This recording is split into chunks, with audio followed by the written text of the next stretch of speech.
Hello, everyone. Welcome to our conversation regarding ag cybersecurity, a new topic this year. You'll find we have 5 panelists. They're going to discuss various aspects of ag cybersecurity. My name is John Potter. I worked at John Deere for 30 years. I'm retired, semi-retired. I work for Iowa State University, John Deere, DG Tech. Some of those names you might recognize. You may recognize me from work with SAE G1939 or Open Alliance TC17. I also do a lot of work with AEF on standards development. People on this call today will talk to you more about what they have done. Because ag seems so different from what you've been up to, Hans Jurgen from John Deere will spend 10 minutes on a slide deck discussing ag and so where we've come from. And one thing to know, if you didn't know, we've had forms of self-driving tractors for 25 years. So there's been interesting technology going on in ag, and hopefully you'll get a good flavor of that and how we're dealing with the cybersecurity issues. So after Hans-Jürgen does his 10-minute or so slide deck, we'll come back and we'll introduce the panel in detail. They'll introduce one topic that they think is important for you to take away from this. And after that, we'll get into our panel discussion. All right, Hans-Jürgen. So, hello together. I hope you can hear me well. John, one thumb up. You hear me? You see me? Good. You see the slide, I hope. So, Hans-Jürgen Nissen, I'm with John Deere, as you heard already. I know there's later on a true introduction coming where I can tell my whole life story. So I jump into the topic here right away. The goal is to give you a little bit of an idea what we in the ag industry are facing in terms of automation, in terms of security, where we are standing. And I put 7, 8 slides or 11 slides in total, but put them together to give you a little bit of an idea as a background for the panel discussion later in the session here. So I do this under the umbrella of AEF. So AEF is Ag Industry Electronics Foundation. And foundation we formed in 2008 or started in 2008. We have in the meantime 290, close to 300 member companies. 290 was in spring, so I assume we are beyond the 300 member companies. And our goal is the coordination of electronics, multi-brand electronics. So the communication between tractors and implements, as you might see on the right-hand side in this little graphic there, tractor and implement top view. We have standardized electronics so that the implement can talk to the tractor and so on. I will do a little bit more about that or tell more about that. We have cloud communications and all kinds of things. AF as such has in the moment 19 different teams working on different topics. We will touch a few of them on the go. And we have a set of 5 international test labs around the world, which allow us as an industry to test our products for conformity to ensure interoperability in the field when customers buy our products of different brands, plug them together, and they are expected to work. Yeah, what we are doing is we take ISO, at the beginning, we took ISO standards and translated them into our joint interpretation, since we recognized, ISO standards are broadly written, and when we all individually interpret them, systems don't work together. Our main focus was ISOBus, which is one of these, and I come back to that. And we handle a lot of the data exchange between machines and clouds, but in particular also between clouds and clouds. And we coordinate the activities and developments in this area of electronics between manufacturers here. You see some of the main participants driving or which founded the organization and which are driving and setting the stage for AF at the bottom. So our company logos there. So here is how our implements are used. And please bear with me. You see a lot of John Deere. You can imagine why I have access to these pictures. It's more difficult to get red and blue and whatever tractors. But it shows you a little bit how our tractors, our machinery is used. Customers buy different brands, plug them together, and every day the tractor does something else, something different, but the user interface is expected to be easy and always the same. So therefore, we have on the tractor, first of all, multiple standardized, mostly by ISO standardized coupling points. Of course, the mechanical that you can connect the implement, the attachment, the trailer, whatever you pull or carry or lift, push around. We have mechanical power outlets. I'm not sure if you see my mouse, but here the shaft where we have the full engine power available to drive the mechanics of the implement. We have hydraulic power outlets where we have hydraulic oil, which can be controlled by the operator, by the electronics. And we have electric power outlets, 12 volt, 48 volt, 700 volt, to drive or supply the different actuators on our attachments, on our implements. And I mentioned already our common electronics. I show here at the bottom the isobus connector, the tractor implement breakaway connector, which is in the back of the tractor. You can see it here, where implements of different kinds can be plugged in. There is a CAN bus included, there is electric power included up here, and then the system can work together. So when I say isobus, that's our industry interpretation, as I said before, of an ISO standard, the ISO 11783. It's a standardized electronic interface between the tractor and implement or tractor and attachments. Just for the nerds, 250 kilobaud CAN. And main features are, for instance, a standardized graphical interface. So implements can use, as I show on the lower picture here, they can load their screen layouts into the display, in this case of the John Deere tractor. They can map buttons which are provided by the tractor, for instance, this gray and black ones here on our drive lever. You can map functions of the implement to these buttons to ease the use for the operator. We have a standardized documentation of the field work. The implement can measure totals, can measure area covered, and you name it. And the tractor provides the so-called task controller, which documents the data, sends it back to the back end so that the farmer can later analyze what was done in the field. And there's many more features behind this.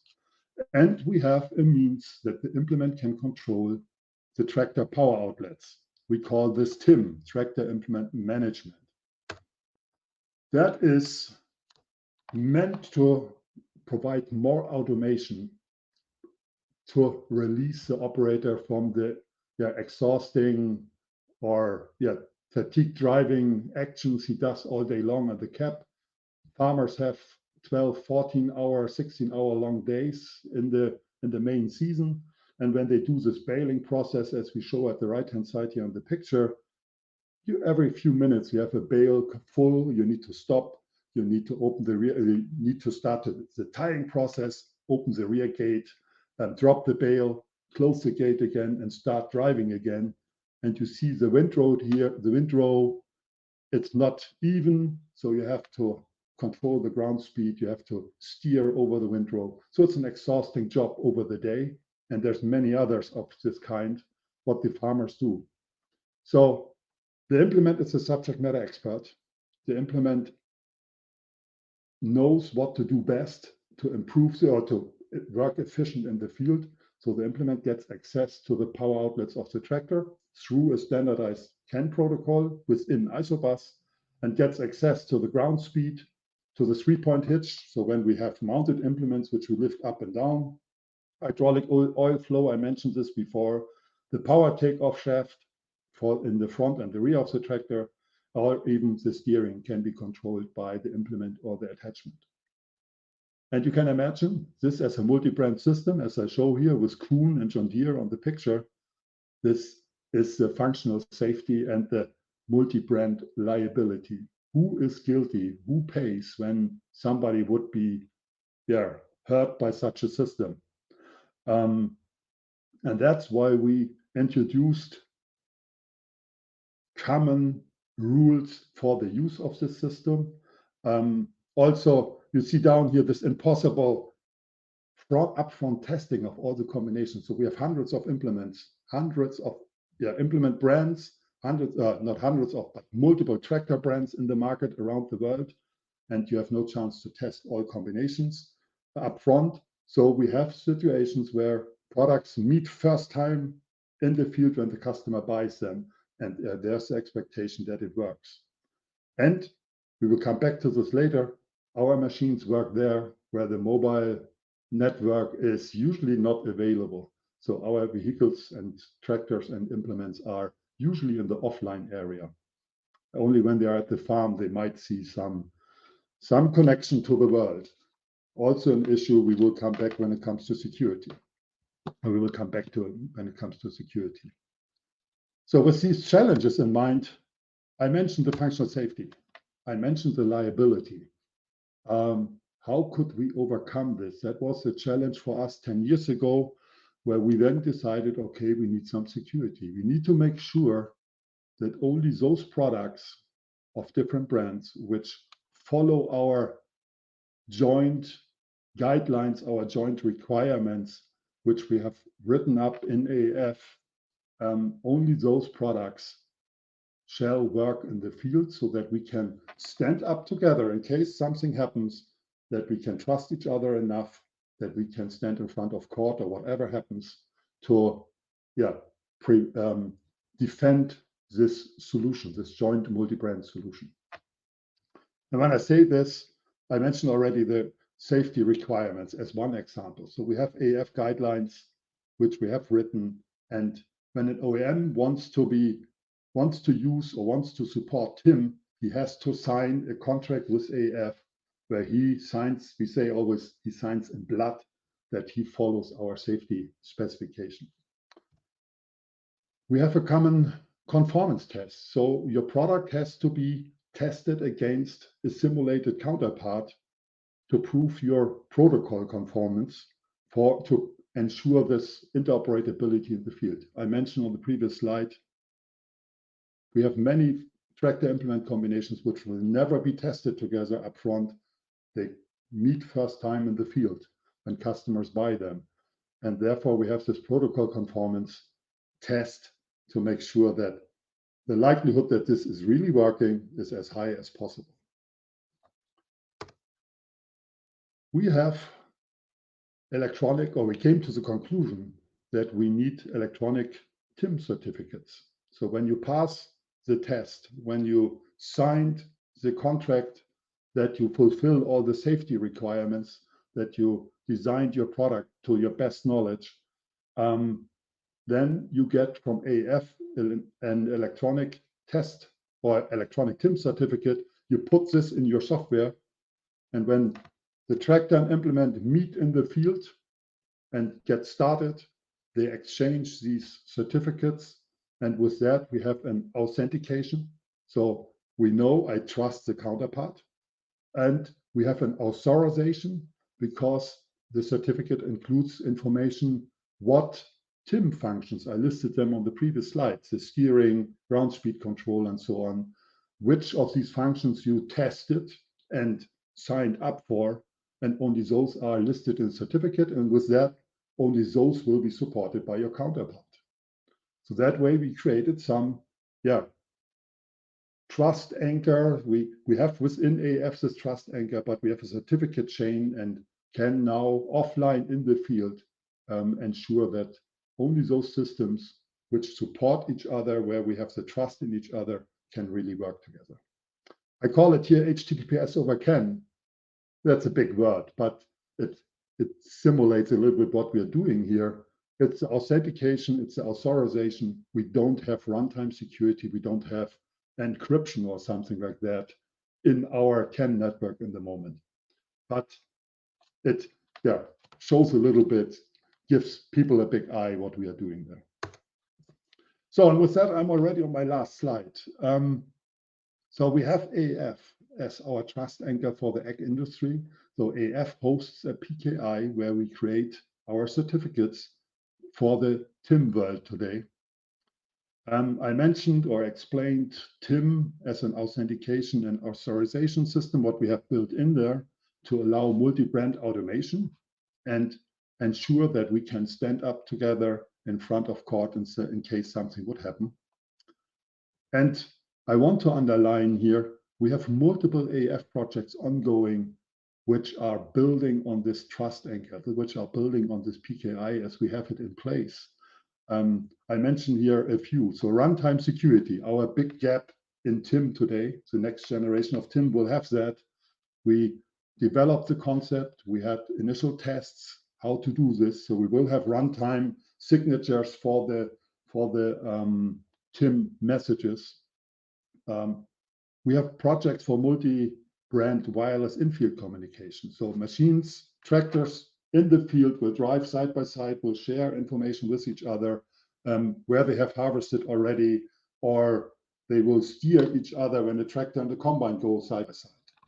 So that is the wireless in-field communication group, and that needs to be, of course, secured as we do with TIM, or even better. High-speed isobus. I mentioned the 250 kilobaud CAN bus. That is slow, that is full. We know that. So we are working on an Ethernet-based 1 gigabit network, which we are implementing together also with other industries, truck and bus to name one industry here. We are working on multi-brand autonomy. So customers have labor issues, labor shortage. They want to get autonomous tractor implement combinations in the field. And we started that journey to define how that needs to look like. Also, again, that we can stand up in front of court or wherever to defend these kind of autonomous solutions in the future. And we have a project, and that's what the picture at the right-hand side shows, to standardize the cloud-to-cloud data exchange. So you see here, each manufacturer, each color stands for a manufacturer on the right-hand side. They have their own cloud solution where the farmer can manage the fleet of that brand. But when we are honest, the farmer wants to see his complete multi-brand fleet in one cloud solution of his choice. And therefore, we are working on ECIN. That is our standardization of this cloud-to-cloud interface. Of course, this is not offline anymore. This is online. This is internet. This is with all the security needs in that world. And we plan to introduce this by end of this year when the Agritechnica, our big show, takes place in Hanover. And there's many other projects, but I want to pick out these few where we are working on, in particular from a security perspective. Yes, then my last statement here, legislation and shared liability in these different projects drive, of course, for more security measures in our ag industry. And I'm sure we will have plenty of discussion about R155 and you name it in our panel. And with that, John, take it on. Yep. Thank you, Hans-Jürgen. It was a very nice introduction for folks. So panel members, I have a list of names here. I'll go through the list and I'll call you out and give you a couple of minutes to make your introduction and talk about the topic you want to make sure people hear about. And then after, like I said, after we go through the whole list, then we'll go to the open conversation. So first, Brad Nielsen. Yes, hello, thank you. Brad Nielsen, I am from CNH Company. Thank you for inviting us all over.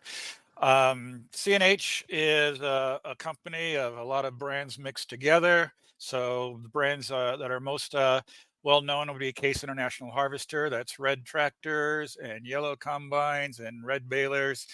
Our other major brand is New Holland brand, that's blue tractors, yellow combines. Wait, no, I just listed the wrong ones.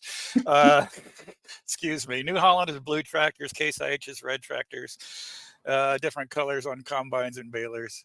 Yes. Thanks for that. At CNH, I've been there for 36 years and started with machine control, electronics design, moved over into several jobs that I would categorize as standardization. That is standardizing on CAN communication network interactions, standardizing on diagnostics communications, standardizing on engine interfaces for emissions control, pieces like that. So have been doing that for quite a while, and then most recently, since Jeeps were parked in ditches in around 2015, many of us are in the cybersecurity side, trying to figure out how you bring cybersecurity from enterprise onto machinery. And if a lot of you are automotive background, then you know it even as well, better than us. I think you've had more experience trying to apply this with R155. And so there's that piece. Also have the privilege of leading the ISO 24882 off-road cybersecurity standards authoring team. So that's happening. Also have the privilege to lead the AEF security expert team lead in the AEF group that Hans-Jürgen was talking about. On topics wise, the topic I offer to comment on is, let's say, the ongoing debate about if cybersecurity development is really a top-down development activity or a bottom-up activity, and we could go deeper into that if you wish. But thank you for having us. Thanks, Brad. Next, Nicholas. Yeah, hello, John, and hello, everybody. Thank you very much for having me. I'm from Germany, from VDMA. That's industry association, similar to the IEM in the US. And we're representing about 3,000 companies in Germany and Europe. And in the ag sector itself, about 200 or over 200. So I've been with the VDMA for 3 years now, almost 3 years. And I'm addressing all the topics, new topics, so everything about digitization. I'm quite active in the IEF as well. And one of the big roles I have is being secretary of the ISO TC23 SC19, so the agriculture electronics teams, which hosts the standard that Brad just mentioned, which hosts the ISO standard series that Hans-Jürgen mentioned. And here we're trying also with the dialogue between IEF and those groups to keep everybody on the same page and to all align, to have an alignment on the view and the way to address cybersecurity in our industry and maybe in the whole off-road sector. That's what Brad just teased on a little bit. And that's basically my statement would be that yes, we have developed our own standard because our requirements are quite different to the automotive sector, even if we have similarities. And I can elaborate on that. Thank you very much, John. Thanks, Nicholas. Leonard, you're next, sir. Yeah, thank you, John, and hello, everybody. Thank you for having me. My name is Leonard Stutz. I'm a development engineer at Claas. Claas is an agriculture manufacturer producing combines, forage harvesters, tractors, and trailed implements, so quite a huge palette of products. And my main focus is product cybersecurity. There I support our development teams with cybersecurity expertise during the whole life cycle, basically from the risk assessment through the technical security concept, but also in details of the technical implementation. I'm also an active member of Brad's ISO 24882 authoring subgroup, as well as the AEF security team. And I'm also working in CIMA subgroups on CRA interpretation and stuff like that. Topic-wise, I would like to talk about the special challenges that we face as the ag industry when it comes to online updates. I think Hans-Jürgen mentioned it already. Most of our equipment operates in rural, if not remote, locations where online connectivity is only intermittent. And of course, this poses challenges that we could dive deeper into. Thank you. Thank you. Alex Roberts. Hey, thanks, John. Hey, everyone. My name is Alex Roberts. I work at AGCO Corporation. For those of you in the automotive world that maybe haven't heard that name before, we own the brands Fence, Massey Ferguson, Valtra, Ideal, and then a lot of implement and equipment brands as well. I, like most of the people so far here, participate in AEM and AEF and some other industry groups. I lead the AEM Cybersecurity Committee. In my career at ADCO, I've done test development and cybersecurity for embedded systems, diagnostics, machine control stuff, telemetry, and some of our the things unique to ag that are non-mobile, like protein production, and grain storage, so like chicken barns and that kind of stuff. I think I've been doing this, I don't know, let's say a decade or more, wearing a white hat, and we'll leave my background maybe for another time. The topic I would like to bring up, I think, really dovetails into something that to Leonard's topic, and that is the least interesting thing a tractor does is drive, right? A tractor is just a means to accomplish work by other implements. And a lot of that work is done seasonally based on what you can grow where. And so that presents some really unique challenges for testing security patches that might affect functions that are deep in the machine, especially compared to some of the very short timelines that are required by some of the emerging regulations. Cool. Thank you. Hans-Jürgen. You're on mute, Hans-Jürgen. I'm talking to the red light. I'm sorry. Hello together. You heard my voice before. So I would have a question to Alex already up front. What do your tractor friends think when you say they are just a power source for the implements? But I know ours don't like that statement. But yeah, who's Hans-Jürgen Nissen? I'm the manager for solution controls strategies. Sounds huge. So I'm working on the automation strategies from manual control to autonomy, that whole string I'm working along. By heart, I'm a systems architect for electronic solutions. You saw the Isobus stuff. Isobus is my forehead, as most of the friends know, which know me for a while. I have had different roles within Deere for precision farming stuff, through implement controls, through tractor supervisor roles in my life. And yeah, in the moment, I'm then globally working on the strategies. Beside my corporate activities, I'm, as all of these guys with us here, I'm active in all kinds of ISO groups and AF, as you can imagine, since I elaborated on that before. So I have been the chair of the ISO SC19, TC23 SC19 to be precise. Nico is the current secretary of that group. I've done that for several years. So I drove there the Isobus specification. I'm a team member, or in many teams in AF. I have been the leader of TIM team or of AF teams. And for instance, the TIM introduction, I had the pleasure to start with a group with an idea and no clue how to overcome the security need. And then I heard Bosch presentations today. They came, for instance, around and helped us to solve our issue and helped us to develop this PKI stuff and certificate stuff, as we saw in the slides before.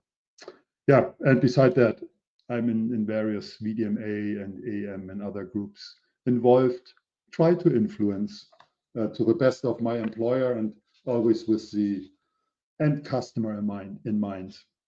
Yeah, so as a topic for me, you heard it basically. It's security on our products.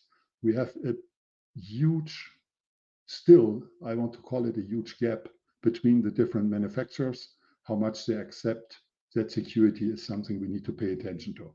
Luckily, this is getting better, but 10 years ago, 12 years ago, when we started TIM, there were many companies, they had no interest at all. That's why we don't have runtime security in TIM today. That's why we are trying to patch this in now in the second release. So that's a gap, that's something we need to overcome. And that's what I have some passion for, since we all have something to lose, in particular with solutions like TIM, multi-brand solutions. When one is not doing his homework, he will, all of us are, hit by this when the ag industry comes into the news. We don't want that. And with that, John, take it from here, please. Thank you, guys. My one topic that I'd like to let you guys know about, it's not really further discussion, but maybe the automotive people would be surprised.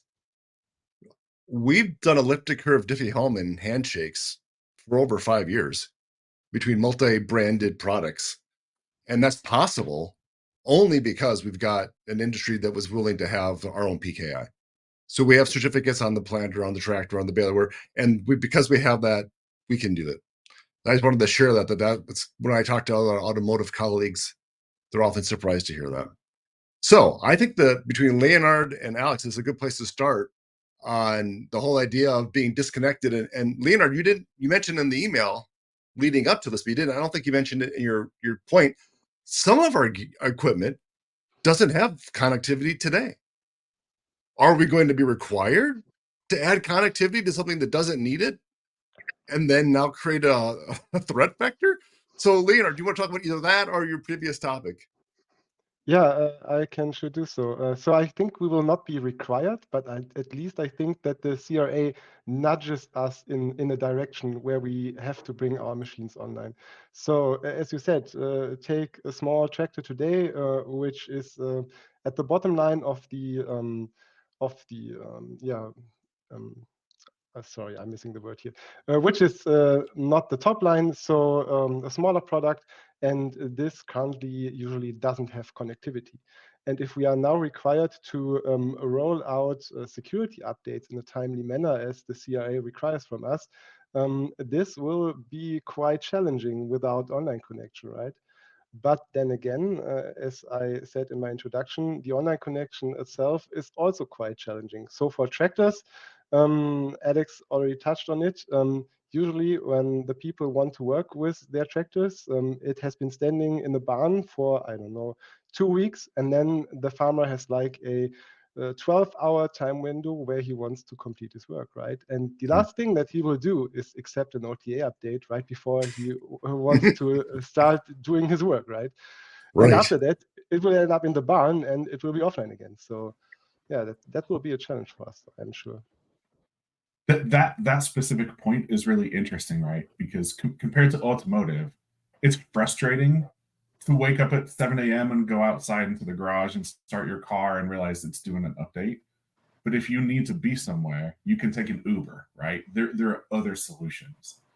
If you're a farmer and you wake up at 6 a.m. and you know it's going to rain at noon and you want to get all of that crop out of a field, there is no other solution, right? There's no Uber a next door neighbor's combine to my field, which I think is a thing that regulation being so broad, like CRA, could never account for, right? And that piece that you mentioned, Leonard, the timely fashion becomes the critical human point, right? Is who describes timely and how, and who gets penalized when it's determined they weren't timely enough. Yeah, and if I may, I mean, giving another example, the combine, as you say, the combine might cost $500,000. Excuse me. Yes, $500,000. But it's used for, say, 4 days in a year. Looking at that weather window, that one weather window where the farmer can get out in the field, get all his crop in, because that's a whole crop field is his single paycheck for the whole year. He needs that 4-day window in order to get out there and get those crops in. Otherwise, that combine's sitting in the shed for about 11 months and may not be going online. And yeah, so it's a big challenge.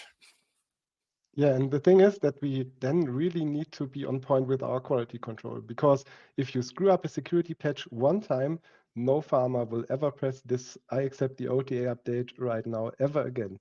So this also poses a challenge, especially then in the interconnected use cases that Hans-Jürgen Nissen was talking about earlier. Yeah. But also what happens when the tractor and implement which he used to use last year suddenly don't work anymore after an update. Yeah? So when we have done one side updated something and the other side didn't pay attention to it, also that is in our multi-brand connection world a challenge. Yeah. And that's where maybe the benefit of an organization such as the IEF and the conformance tests and the test labs, what you spoke about, become so relevant, because even updates and every new version and subversion of the software can be tested, and the chance that happens is reduced, and the happiness of the farmer is hopefully maintained. Yep, that's the reason why we introduced this, but yeah, it's a challenge. I don't know. It is for us in ag. It's clear, and it's we know why there are two things existing in parallel: ISO and IF. For many other sector, it might be why. What are they doing? I mean, they've got a standard. Why don't they just implement it? But the criticality of the situation that you four just or you five just elaborated on clearly states why you need that accuracy and that quality of data sharing or connectivity. Yeah. Brad, do you want to address top down, bottom up?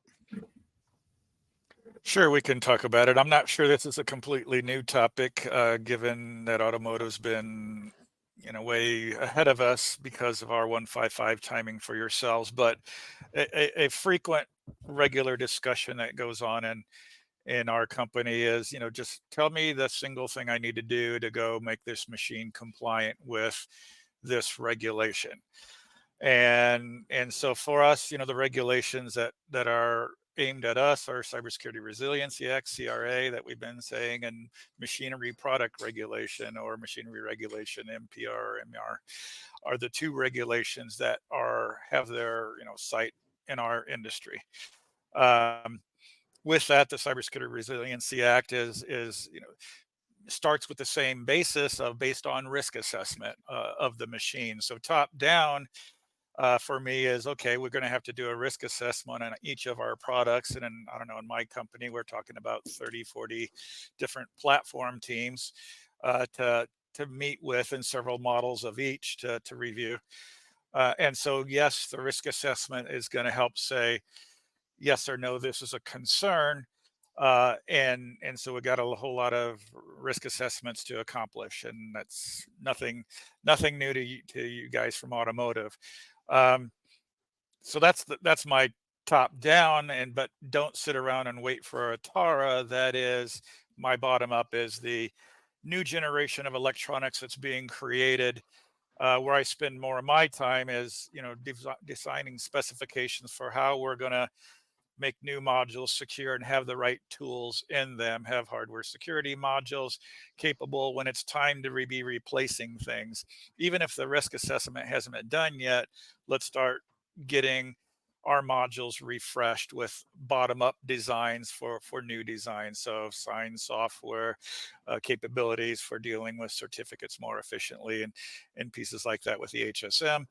And hardware acceleration. These tools in the toolbox, it becomes a lot easier if it's only a software update to turn things on than it is to replace a whole module. Because in our industry, maybe a separate topic, but in our industry, some of our machines are out there in parades going down the street, and they're 20, 30, 40, 50 years old.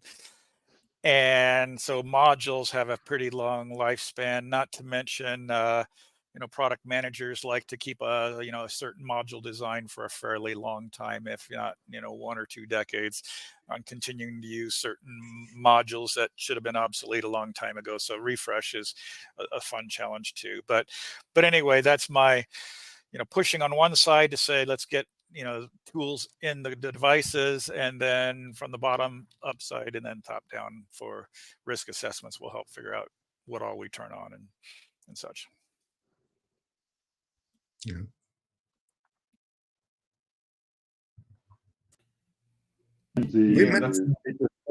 For instance, in our devices, in our electronics, that's something what the industry had to learn, right?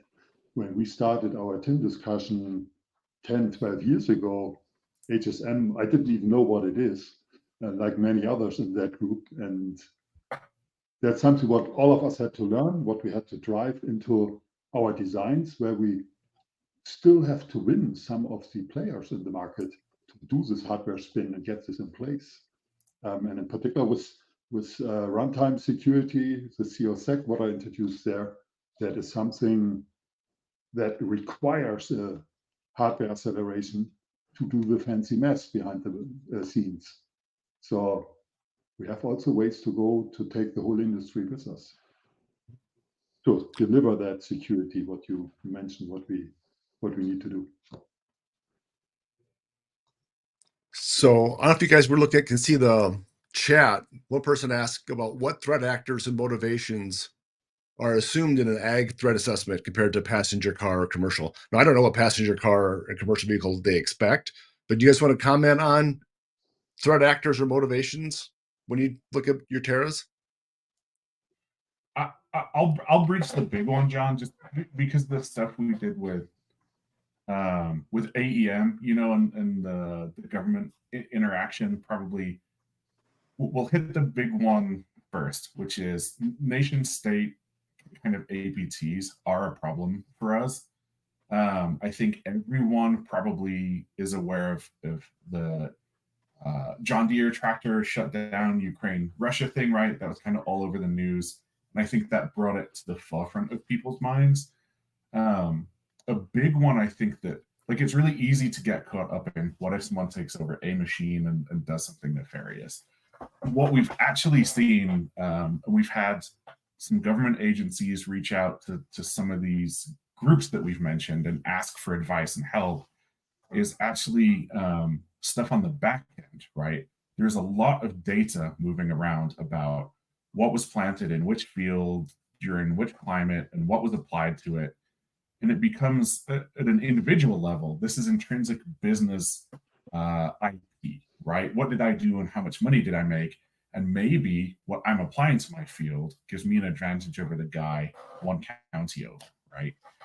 But we've seen it at a nation state level. There are certain nations that are wildly interested in this information to see what they can be doing to offset markets in their favor, right? So definitely that's a thing that's a concern for us, big enough that at least US and Canadian governments have already reached out about it. So that's one that's probably different, I would guess. Yeah. Thanks for sharing that. What's coming to mind is what Brad mentioned before. The combine, which is $500,000 and more in dollar or euro, and that's only used for a couple of weeks per year. Just imagine you get it, pull it out of your shed, and you see whatever on your screen. It was hacked and pay your money somewhere. So there is something where we need to protect our industry, protect our farmers, that they can do their work. Yeah. I guess the first part of that question as well is like, what motivations are assumed? So I guess we've been unfortunate as an industry to have suffered some kind of large scale events, right? And they've all happened generally outside, like one step after the like growing and harvesting operation, right? So if we think about some of the grain elevator companies that have been ransomware, and then like a good example is JBS Meats, right? The strongest motivation so far seems to be just typical ransomware groups opportunistically wanting money. Some of us are familiar. There's a few individuals that are clout chasing and doing some ag stuff, right? Which is ego driven stuff. But right now, the motivations generally split. Very small percentage kind of ego-driven, clout-chasing people, large percentage opportunistic ransomware stuff, right? It's just financially driven. And then nation-state-based, I would say long-term planning, which probably really also falls into like financial motivation as well. Yeah, and if I can add something, I think one big difference is that, of course, we've got the safety aspect in ag, but it might not be as prominent as in the road sector because of the population you encounter when you're in the field. It is the damage is massive if something happens, but it's it's less likely to happen. Fewer bystanders. Yeah. Right. So, Alex, you alluded to it, and being a Deere employee, I don't want to talk about it, but could you update people on what you saw in the publicly available media about the tractors in Ukraine, the John Deere tractors? Because the automotive people may not be aware that happened, and that was kind of a big deal to us, but they may not be aware. Yeah. Okay. So my limited understanding is there are some Deere dealerships in Ukraine, and for those of you that are not familiar, selling big equipment in the Ukraine at the time, you kind of had to go through like a single point government sanctioned, I guess like one company kind of owns the import export license, right? So there are these like concentrations of machinery, and some brand new equipment was stolen, I think, with the intent to be used, right? For those of you that don't know as well, some of this equipment, I think Brad kind of hit a low number for a combine. If you go by a top of the market combine from any of the people represented here with all the doodads and everything this year, you're probably looking at like $1 million plus, right? Mm-hmm. These things are wildly expensive, and so this equipment was stolen, I think, with the intent to be used. And then the narrative that hit the news was like these machines were remotely disabled, which I won't comment on if that happened or not, right? We'll not put you guys in a position there, right. but the idea that it could happen very rapidly led to the industry saying, well, yeah, with it's a potential vulnerability that could happen, right? These things are wildly connected. Mm-hmm. The machine control buses generally are wired into telemetry or bridged, and there are pathways completely remotely into these vehicles. And so I think that kind of sent a pretty big shockwave through the OEMs and our customer base, right? Realizing, oh, this is a real thing. And in this case, it was like an external conflict, right? It's an external conflict that didn't really involve the farmers at all. Now has kind of brought this thing to light. And I think, both us and our customer base, right, we're pretty shocked to have that kind of put so publicly out in the news. Right. Right. Anyone else want to make a comment before I go on dig deeper into the online questions? Hearing nothing. I'm going to start with the hardest one. Well, it's hard and then it's also easy. The question was, how do you deal with certificate handling, rotation or revocation? The answer is not at all. right. Yeah. Wait, why do you guys have to say it? We don't, right? The industry We don't. it doesn't happen. So, and let me try to explain it. We don't have a trusted time source on our offline equipment today. There's ideas floating around we can get done, or how we can overcome this shortcoming, in particular with our PKI and so on, central trust anchor or that. But that's something we need to get under control. And so in the moment, our certificates live forever, knowing that this is a huge dissatisfier for us and a gap to fill. I call the CRLs the toothless tiger. We know it's there, but it won't harm us. But on the other hand, there's also this fear that certificates go out of life in the wrong moment. We talked about that equipment is used for a couple of weeks. You pull it out of the barn and suddenly it doesn't work anymore. So that's a new situation we need to work with, where we need to get a handle on, where we need to get a process in place that farmers are warned early enough, hey, your product, what you have there, won't go out of life, or this TIM automation in this example won't be available anymore in a couple of weeks. You better get in touch with your supplier, with a dealership to fix this. So there is questions attached to this, but the answer to the question, or there's topics attached to it, but the answer to the question is we don't do it yet. Yeah, if Right. I could add on that, I mean, yeah, we have infinite length certificates. We do attempt revocation capability in place that is trying to track it. But it is very challenging because there's no guarantee that all machines are going to be updated on any particular schedule, particularly when they're not connected. So maybe just with a New Year's software update for a controller, but there's no guarantee that that's going to go get pushed to every customer by any means, and so it is very difficult. In particular for implements, which don't see a software update in their whole lifetime. Most of the self-propelled equipment have these days the online connection on board, but implements, some of them have it, the majority don't have it yet. So we need even to talk about the process, how to distribute CRLs, how to distribute the new software version and all this. So there's a whole topic ahead of us. Yeah. Well, one of the nice things, at least regarding TIM, because that's an industry standard, is that there is no universal key. And the key between a planter and a tractor, for instance, is unique. And if you take a different tractor and a different planter, both from the same manufacturers, you're going to get a different key.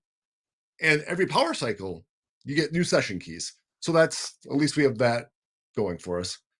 Anyone else want to comment on that? Otherwise, I can grab another question.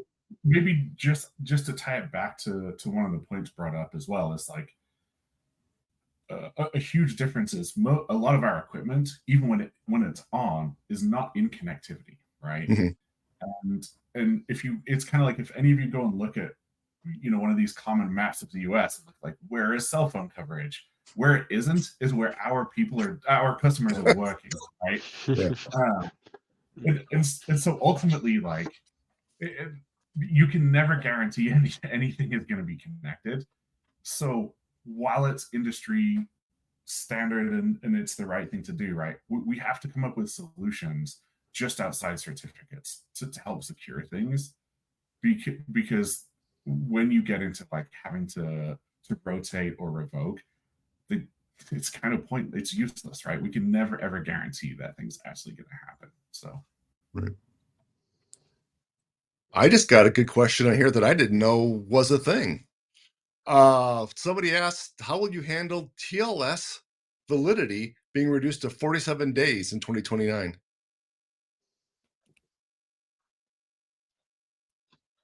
Maybe that's, Alex is correct to say that a lot of times we're outside of cell modem connectivity. But we do indeed use, I'll speak, I think everyone does this, uses TLS to connect back to the cloud from your things that do have cell modems. So clearly this will be an issue for all the things that are connected. I did not realize that TLS validity was going to be reduced to 47 days. Do you guys have any thoughts, answers? Well, one view is, at least in probably many of our cases, the certificates are derived from our own company, PKIs, and we choose how we implement that on our side. But TLS for us is the primary connection back from the vehicle to the cloud, and so when it's time to update, if it's periodically connecting that machine, it's used every 3 months, let's say, or something. When it connects, it'll get a new cert as well. But we also have the possibility, I believe, maybe I'm wrong, to choose our own timeout dates. But yeah, they're certainly, our TLS certificates are not infinite length that we're all using with our clouds, or at least. Yeah, I think the TLS change is only for public TLS, so it's right. So. Okay. Which may affect certain things, right? Like some of the cloud data aggregation platforms and that kind of stuff. Someone asked. Statement just made me nervous. Go ahead. Statement just made me nervous when I think about high-speed isobus. So Ethernet-based connections between trackers and implement in the future. I think they talk about TLS to secure the connection. So there's things coming, but we have Brad as the team lead for the security group. I'm sure he has a solution in mind already. How we overcome these problems. Oh, we have both team leads here. Leonard and Brad are both with us. Yeah. So Yes, we One both little have detail challenges. on the Yeah. to-do list. One person asked, does the AEF run pen test sessions before granting a certificate to your vehicle? And do you run them on the OEM side too? Well, the AEF has a conformance test requirement to receive a certificate saying that passed for a certain functionality. No, AEF does not require pen tests. Do they happen on vehicles within the company? There's some pen tests going on in companies, I would generally say. Yeah. We're down to the last few minutes. Let's see here. What might the automotive vehicle industry be able to learn from the ag industry in the context of cybersecurity? You tell us.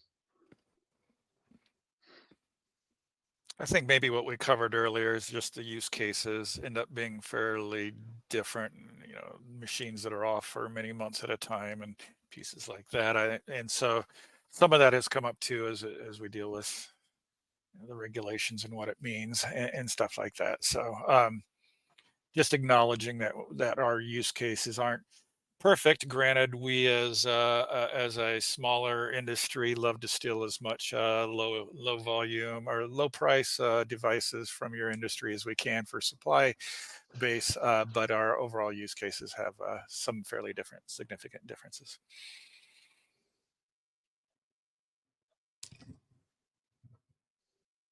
Anyone else?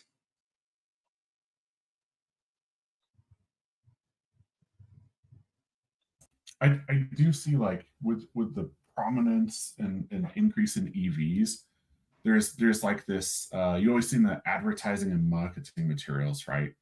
Like amazing add-ons for things like Cybertrucks. You can buy the whatever and add it on. If that trend continues, you get really close to a model like we have, right? With like the tractor and the implement. There's probably some pretty security specific things there that we are doing today that isn't a concern in automotive, that may be like an emerging thing if that trend continues. Yeah. Open Good point. network add-ons, inviting others to connect things and control things. Yeah. I think the multi-brand systems. I think that's a very specific thing we do, right?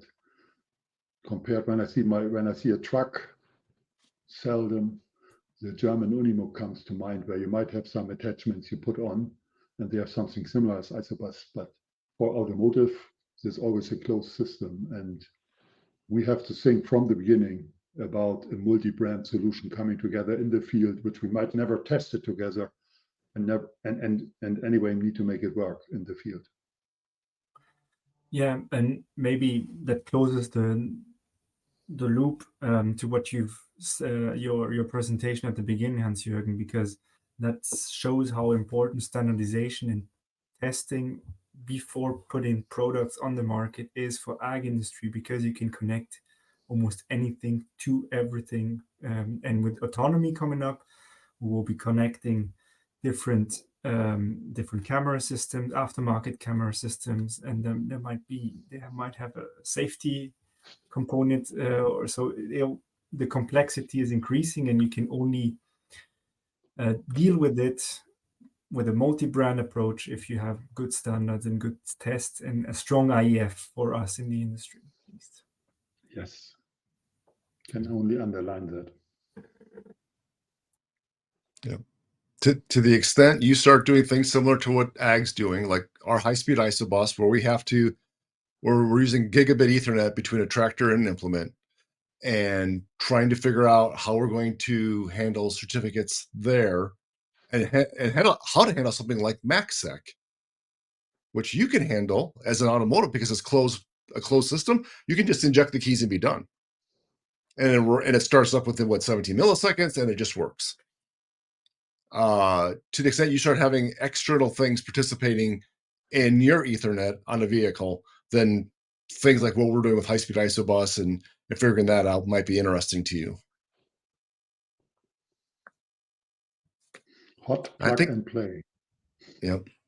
How to have a federated identity that works. So if you don't, we have a PKI, this for our industry, automotive doesn't. Maybe you figure out some way to do federated identity. I think that's our time, Manuel. Or do we have, yes, our time is up. Thank you everyone for listening. We very much appreciate it. Yes, thank you. Yeah, thanks everyone. Thank you very much. Thanks for inviting us. Bye-bye. Bye-bye.